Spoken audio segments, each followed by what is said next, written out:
Selamat sore teman-teman pencinta parlay dan single bet dimanapun kalian berada, apa kabar? Kita kembali lagi ya ke prediksi malam ini, yakni pada edisi 3 sampai dengan 4 Juli 2023 ya. Oke, bagi teman-teman yang baru bergabung ataupun yang sudah bergabung di channel ini, jangan lupa support terus channel ini dengan cara tekan tombol like, subscribe, dan komen. Jangan lupa juga tekan tombol loncengnya agar channel ini semakin berkembang dan pastinya bisa memberikan teman-teman prediksi yang lebih akurat lagi ya untuk setiap harinya.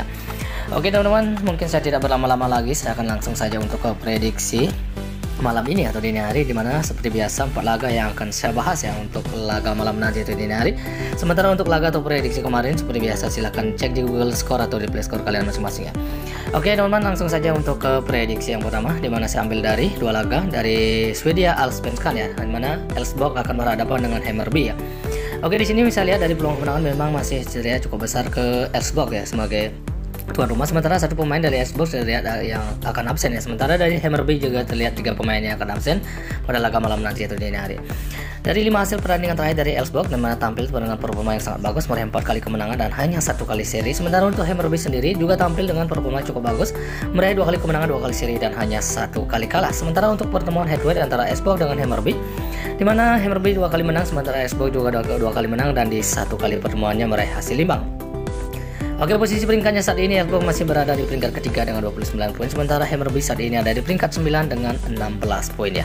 Oke teman-teman, dari sedikit penjelasan atau analisa atau ringkasan keseluruhan dari 5 pertandingan terakhir antara Elfsborg dengan Hammarby ya. Jadi saran atau prediksi saya untuk pertandingan ini, saya akan ambil tuan rumah yakni Elfsborg dengan cukup di dekat min 3/4 atau hampir 1 gol, dan di under ya, di under 3/4 gol ya. Oke teman-teman, silahkan diambil jika sehati, jika masih ragu silahkan teman-teman koreksi kembali. Oke, prediksi selanjutnya masih dari Allsvenskan Swedia, ada Mjällby akan berhadapan dengan Kalmar ya. Oke, peluang kemenangan di sini masih terlihat sama-sama memberikan for ya untuk kedua tim ini. Sementara 2 pemain dari Mjällby yang tidak akan bermain atau absen. Sementara dari Kalmar sendiri juga terlihat 2 pemain yang akan absen ya. 5 pertandingan terakhir dari Mjällby di mana tampil terbilang dengan performa cukup bagus, meraih 2 kali kemenangan namun juga mengalami 3 kali kekalahan.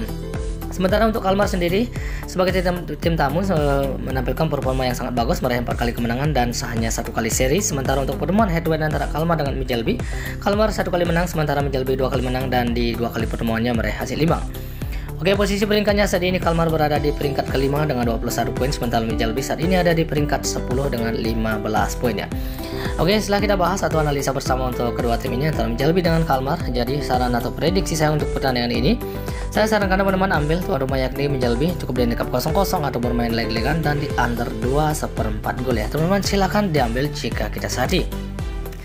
Oke, selanjutnya saya ambil satu laga dari Liga Profesional Argentina, ada Newell's Old Boys akan berhadapan dengan Gimnasia LP ya. Oke, peluang kemenangan di sini masih terlihat cukup besar ke Newell's Old Boys sebagai tuan rumah, sementara 2 pemain dari Old Boys terlihat akan absen, sementara dari Gimnasia juga ada 3 pemain yang akan absen. 5 pertandingan terakhir dari Old Boys sebenarnya tampil dengan performa terbilang cukup bagus, 1 kali menang dan 4 kali seri dan belum pernah kalah di 5 laga terakhir. Sementara untuk Gimnasia sendiri tampil dengan performa yang tidak terlalu bagus, hanya mampu meraih 1 kali kemenangan, 2 kali seri dan 2 kali kalah. Sementara untuk 5 kali pertemuan head to head antara Newell's Old Boys dengan Gimnasia, di mana Gimnasia meraih 4 kali kemenangan, sementara Newell's Old Boys hanya 1 kali menang ya di 5 kali pertemuan.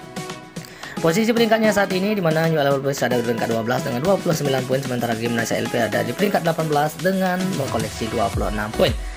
Oke teman-teman, setelah kita melihat untuk analisa atau ringkasan keseluruhan dari 5 pertandingan terakhir antara Newell's Old Boys dengan Gimnasia LP, jadi saran satu prediksi saya untuk pertandingan ini, saya akan ambil Newell's Old Boys cukup di dekat min 1/4 gol dan di over 1,5 atau di 1,5 gol ya. Oke teman-teman, silahkan diambil jika kita sehati. Oke, untuk prediksi yang terakhir, satu laga saya ambil dari Brasil Serie A atau Goiás akan berhadapan dengan Coritiba. Di sini peluang kemenangannya masih tipis ke Goiás sebagai tuan rumah, sementara 1 pemain dari Goiás tidak akan bermain atau absen, sementara 1 pemain juga masih diragukan. Sementara di Coritiba sendiri juga ada 3 pemain yang akan absen ya.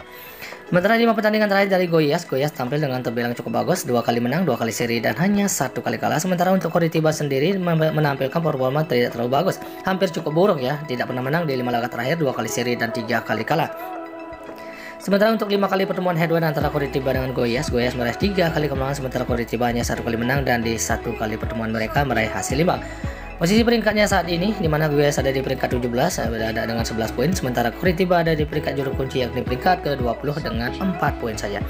Oke teman-teman, dari ringkasan atau penjelasan keseluruhan 5 pertandingan terakhir antara Goyas dengan Curitiba, jadi saran atau prediksi saya untuk pertandingan ini, saya akan sarankan ambil Goyas cukup di handicap 0,5 atau di setengah gol dan di over 2 gol ya. Oke teman-teman, silahkan diambil jika saat ini, jika masih ragu silahkan teman-teman koreksi kembali. Oke teman-teman, saya rasa cukup sampai di sini untuk prediksi bola malam ini atau dini hari. Jika teman-teman merasa yakin dengan prediksi saya, silahkan teman-teman ambil, dan jika masih ragu silahkan dikoreksi kembali. Di sini saya hanya berbagi sedikit prediksi dan selalu utamakan prediksi teman-teman sendiri ya. Oke teman-teman, selamat sore, salam JP dan salam olahraga.